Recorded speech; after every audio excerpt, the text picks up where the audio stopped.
อยมื้อนั้นบายคอเพิ่นมันเพิ่นก็ถือไปได้อันยาข่อย สู้ อยู่ ประตูบ่ได้ อยู่ในถุงเพิ่นนี่ก็พาดจอกครึ่งรู้แล้วมื้อนั้น แสดงว่า มันสิคุ้มมันเบิ่งว่ามันสิเก่งไปได้อีก เขาจัดหนักให้เลยมื้อนั้น เอ เนาะ เข้ามาแล้วไปอาบน้ำข่อยว่ามันก็ไปอาบน้ำอยู่ห้องน้ำออกเข้ามาแล้วก็กระล้นคอเพิ่นแต่แต่6 โมงไปนะ6 โมงวังครึ่งนี่ล่ะไปฮอด12นี่คือชีวิตวัง10 ปลายเถื่อจนมันบ่ได้พลิกไปบ่ได้เขาเอาไปรถดึงแก่มาจูบทนบ่ได้บาดนี่พุ่นได้บ่ายโมงหนึงโอ้ยค่อยไทยนักคนมันว่ะเอาไทยนักในห้องน้ำก็มีนี่บ่ค่อยออกไปมันไปเปลี่ยนผู้ใหม่มาเบิ่งค่อยมันก็เป็นตาเอาบ่อีจักว่ามันเป็นลูกเอดลูกหยังแก่บ่คนอนุญาตแก่ชินดึงมันออกมาค่อยก็บ่ว่าคนปืดค่อยยังเบิ่งเบิดค่อยเฮ็ดได้แล้วชำนี่นำข้อเพิ่นอีกเข้าแจ้งนี่ขาดค่อยหัวแล้วมัน บัดนี้ ให้ถึงไล่ตามันว่ะยึดตรวจเบิ่งว่าแม่นพี่ฉัน เงิน300,000ให้ผู้ใดบัด เอา2 คนผู้หนึงแสนหาค้านไปยึดแหม่มึงว่าแม่นพี่ฉันก็เดียว พอตู้ไปเบิ่งหมอเมื่อวานนี่ มีช่องเถื่อ 2เทื่อ ช็อกโกแลตมานำแล้วโมเมนต์ตูเป็นลูกเอกตูเต็งใช่มันรู้แล้วบ่มันตูอยู่ชัยถามมันก็บอกบ้านเกิดเมืองนอนอยู่หั่นอยู่นี่ถ้ามันติดใจแล้วเอากันได้บ่ได้มันว่ะลองเบิ่งว่าไปอาบน้ำว่ะเฮาธรรมดานี่แหละน้อยนะเรานี่ประมาณว่า กับไปมันบ่ ครึ่งจอกน้อยนี่แหละเฮาตีใช่เรานะเฮากินแล้วโอ้ยมีแห้งโยดโลดอยู่นั่น เกือบก็ได้แค่นี้กันได้ของกัน ใส่น้ำเหนื่อย จังว่าการไปวานนี่ค่อยก็ สีแดดเด้ ค่อยก็ไปอัน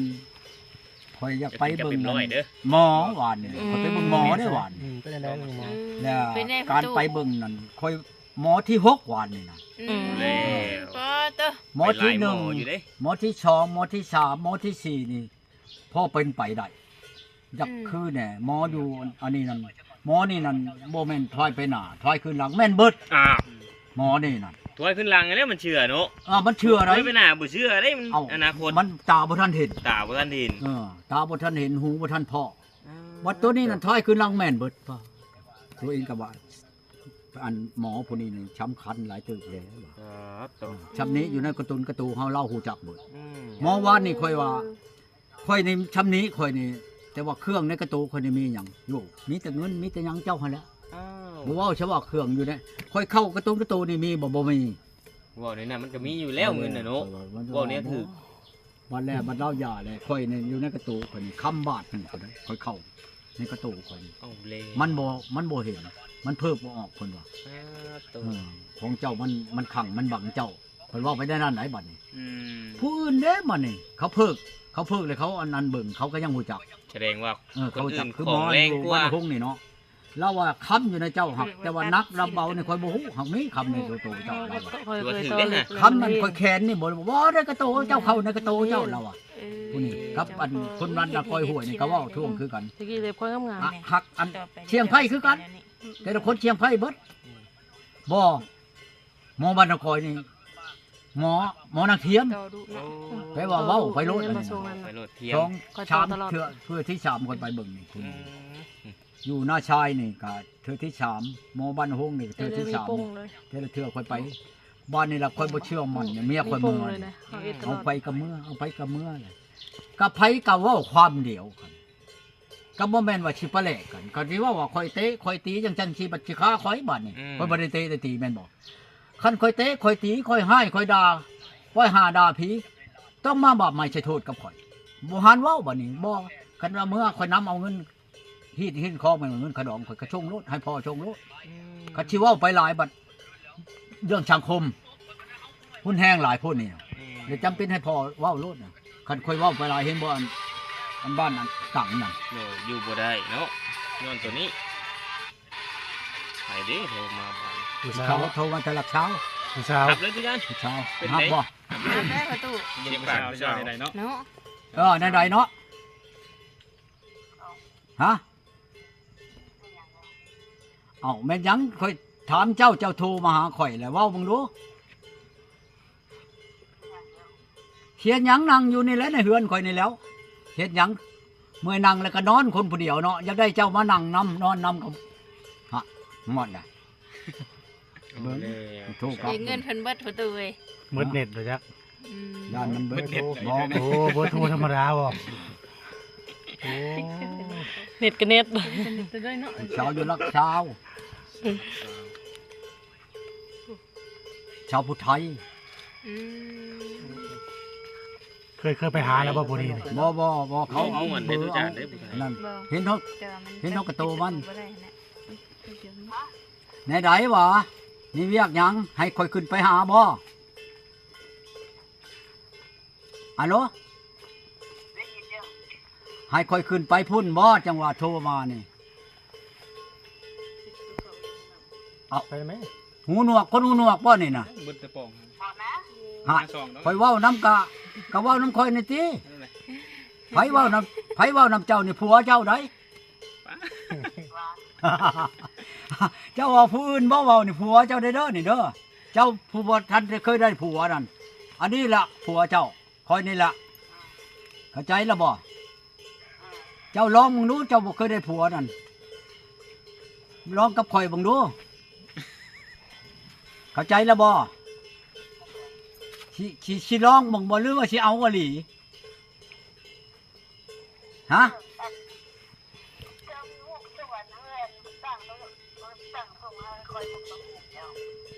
ฮูบข่อยน่ะบ่อันเจ้าชงมานะแม่อันนั้นเจ้านั่นนี่เจ้าน่ะเขาสิให้เขาอันนั้นให้นี่ขอเป็นเพื่อนข่อยนะแม่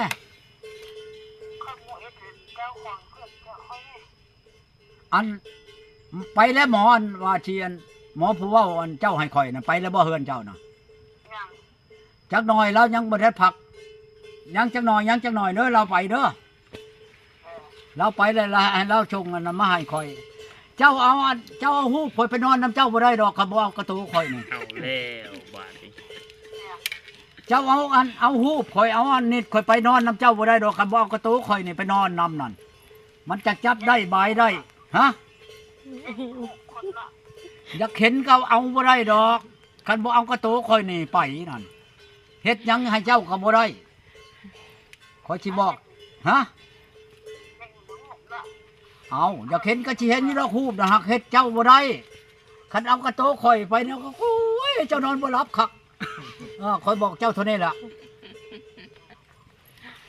คันว่าเจ้าเห็นฮูบเลยโทรเด้อข่อยสิขึ้นไปเด้อเว้าคักแน่ใด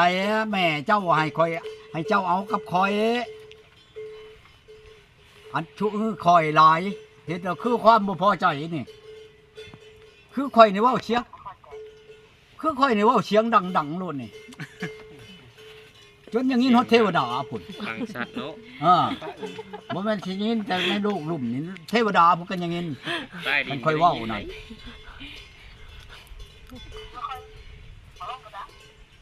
เจ้าก็เว้าดังๆนี่เป็นหยังย่านค่อยอย่างนี้จะบ่โอ้ยข่อยอยากได้เมียวันนี้เด้เว้าเสียงบ่ดังวันนี้คือสิบ่ให้บ่เป็นเนาะ บัดผู้ไทยช้ำโอ้ยเสียงหวานปันนั้นน้ำอ้อยเดือน5เขาว่าด่าก็บ่ได้ให้เด้อผู้ไทยด่าเนี่ยพี่5มึงบ่ใช่แม่นบ่ แก้มนะ ด่ากันด่าว่าพี่หักกับพี่5มึงบ่ใช่คันบอกหมอเล่าเทิงนี่บ่ได้ได้บักไอ้ดำมึงไอ้ไว้มึงบ่ใช่โอ้ยบ่ได้หมอเล่าเทิงนี่ด่าไว้ให้ง่ายคันผู้ไทยด่าโอ้ยหวานปันน้ำเพิ่งเดือน5เขาอ่ะ ลองมา สนุกต้องด่าสนุก ลองด่ากันแล้วหน่อยบ่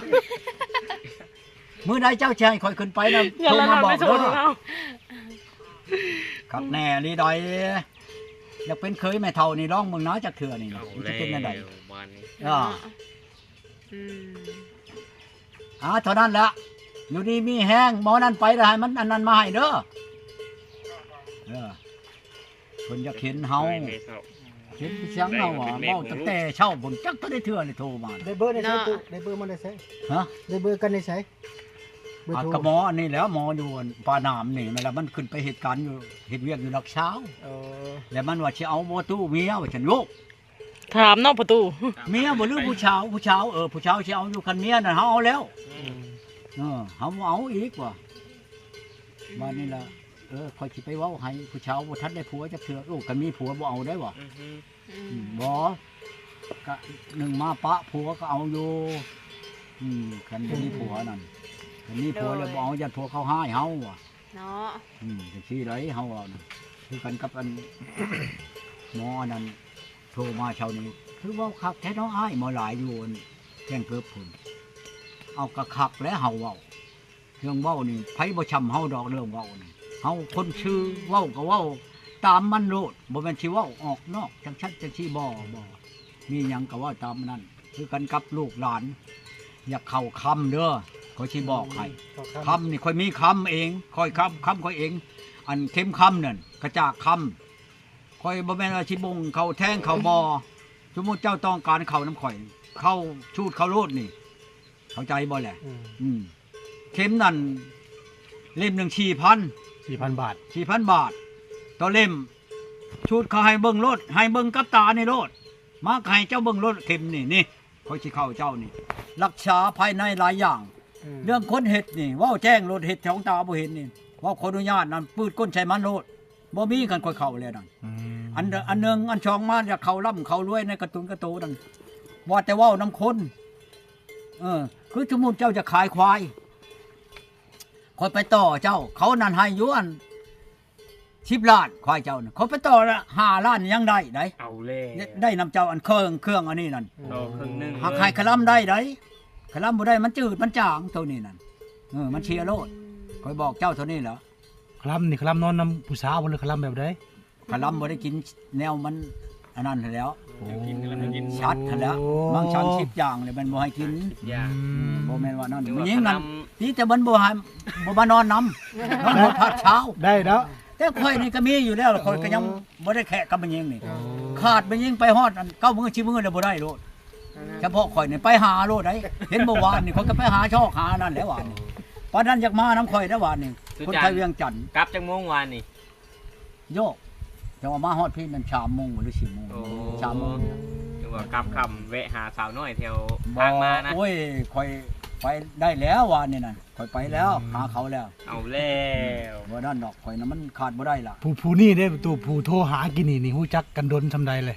ผู้รัก บ่ได้ สาวนี่ บ่ทันฮอด10 มื้อใช่ได โอ้ พัวพันกันกับลาวนี่กะอีหนึงกันอยู่บ้านนากำพันนี่ก็อันนี้นั่นคน อ๋อบ่ง่วงเลยไหม เอาแม่หวานแท้ได้เดี๋ยวนี้มัน เนาะ ชุกค่าต้นแปลว่า อันนี้นั่นมันคนเป็นพญาติเลยจะให้ข่อยปัวแล้วบ่ให้ว่าจังซั่นสิเอากับข่อยโลดคันปัวเช่าเป่าดีแล้วเอาโลดบ่ให้แต่งให้แปลงพ่อแม่ก็เว้าแน่นอน อืม ให้ข่อยขึ้นไปเบิ่งมื้ออื่นนี่ก็ไปก็ได้มื้อใดก็ได้ไปเบิ่งซะก่อนเบิ่งผู้ชาวนั่น โอ้ แล้วคนนั้นเป็นอันนั้นนะแปลว่ามันเป็นเนื้อมันบ่สมบูรณ์มันเป็นพญาติ โอ้ กินมานั่นได้4-5 ปีแล้วคอยเบิ่งนี่มันถือของเขาอีนี่นั่นรู้จักแล้วคอยปัวโอ้ยพวกกล้วยกินยังยากพวกไข่กินยังยาก บ่โอ้บ่ตุ โดนของมาก่อน ถือของมาก่อน เอาแล้วของเล็กหรือของ แถวนั้นมันไม่แต่ใช่แน่นอน เออ แถวอันทางเทิงนี่คือกันกับแถวอันวิหลอกวิละเชฟปูนเมืองพินนี่โธ่คอยไปเอาเมียคอยบ้านกังนี่บ้านกังนี่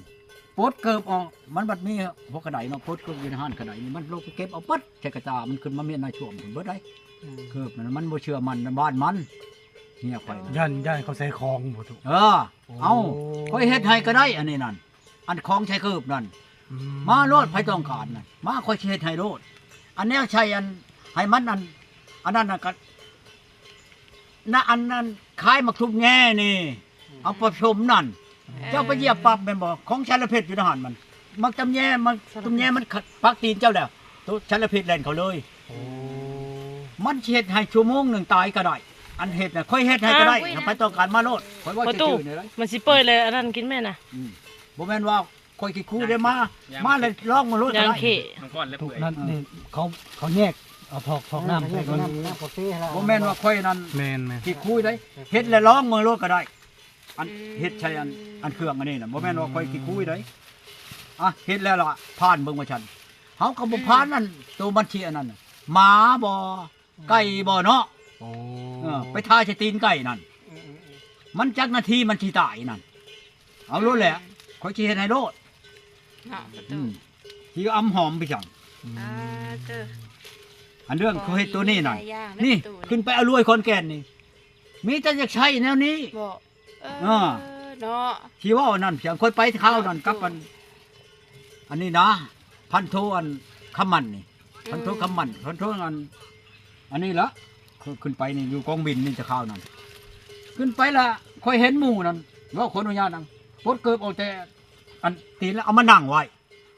เขาเฮ็ดหยังคนย้ำคนบ่จักเด้บัดนี้คอยน้ำปลาอยู่กันไดลุ่มพุ่นแหล้วคนบ่จักเด้ เนาะ วันแล้ววันเขาเว้าปาถูกเขาใช้ในเกิบเจ้าตายแล้วจังบุญแต่คอยบ่เขาบ่ใช้เกิบคอยก็บ่จักหยังแต่เขานั่นคือคู่มือนี่บ่ อืม อย่าไปนั่งอยู่อันเฉยๆอยู่เห็นบ่มื้ออันคอยไปขอเมียคอยอันอยู่บ้านอันนี้ก็นี่นะบ่บ้านชื่อนี่นั่นนะเท่าจ้อยๆนั่นคอยฮู้จักโลดอยู่บ้านนั้น อันนี้เมียคอยในบ้านนั้น บ้านบุงปอนี่ อันอันเมื่อวันชื่นนี่นะ โอ้ เท่านั้นขนาดกว่ามุงคอยว่าชื่นแหละ อืม หักคอยบ่ได้คืดคอยจดจับมือโอ้ยสบายอ้ายเอ้ยมือใดมือหนึ่งสิไปลินเฮือนเด้อ คอยคิดจะกูหัวอยู่แล้วนั่นเพิ่นนั่น เออ บ้านเมียคอยบ้านบุงปอนี่ไรคือเพิ่นว่าคอยนั่นขึ้นไปบ้านน่ะไปบ้านเพิ่นสิบ่จักไผแล้ว เนาะ คอยบ่สามารถไปผู้เดียวหรอก อืม คันคนทำคอยนี่ฉันละวันอัตตะบอกตาปื้อมันบอก โด ตาย ออกตาโอ้ยคนไปทั่วเบิดแล้ว โดย คันคอยผ่านบ่ได้คนบ่ย่างไปดอก ระวังเด้อคันคอยกระลูกปืนคนก็มี เอ้า โอ้ จักไผกับไผแล้วบัดนี้ เนาะ อาวุธไผก็มีคือกัน เนาะประตู เจ้าพิงคอยก็พาดหัวเจ้าแล้วเห็นบ่คอยไปคอนนั่งเฮงอยู่ห้วยลาด เออ บ่เพิ่นถือเงินหมวกใหญ่เว้าเข่งโยกคอยคู่หัวแล้วมื้อน่ะผมบ่สิย่านหัวเจ้าเพียง เนาะประตู ลูกปืนก็ ง่ายเจ้าพลาดน่ะแม่นเช็ดคอยเนาะ เอาแล้ว อืม ปืนไฟจิต อืม แห้งกว่ากันเอา คอยก็นักชูคือกันแหละ เอาเลย นักต่อต้านคือกันล่ะ เอาแล้ว เอามึงดูว่ะปืนเจ้ากับปืนข่อยกะตัวใดมันเชียนอันนั้นเจ้าคงอันปืนได้กะคงคงปืนบ่ได้กะบ่อยู่เขาก็ตอกหัวเจ้าทำไรไปจัง เนาะ เพราะว่าชื่อนั่น กาแฟชิมมันแซ่บว่ะ เออ แค่ เบิ่ง เพิ่นสิซื้อมาฝากอีกเท่าน่ะนะ อืม ไปไหนคักว่า คักแล้วคักแล้ว โอเคบ่ สิชื่อห้านเนี่ยสิชื่อห้านเนี่ยสิไว้เด้อจานเด้อซื้อไม่เพิ่นเท่าน่ะห้าน เขาเอาหยังใช่เนี่ยเจ้าคือนัวแท้ นะ เนาะ สาวไว้นะ วิชาเฮ็ดให้จักนี่ อันแนวเขาใช่นี่มันนัวได้ไหน แซ่บบ่ยันเป็นน้ำผู้สาวงามขายไปจัก จักว่าเอาทางในใส่กับบ่จักอัน หลักคือนมดูหลักนะ คันเอาอันนุ่มใส่ใครได้เนาะยันเอาตัวอันแนวอื่นพุ่นนั่น หลักคือนมหลักนะแจงอื่นในหมู่มียังไง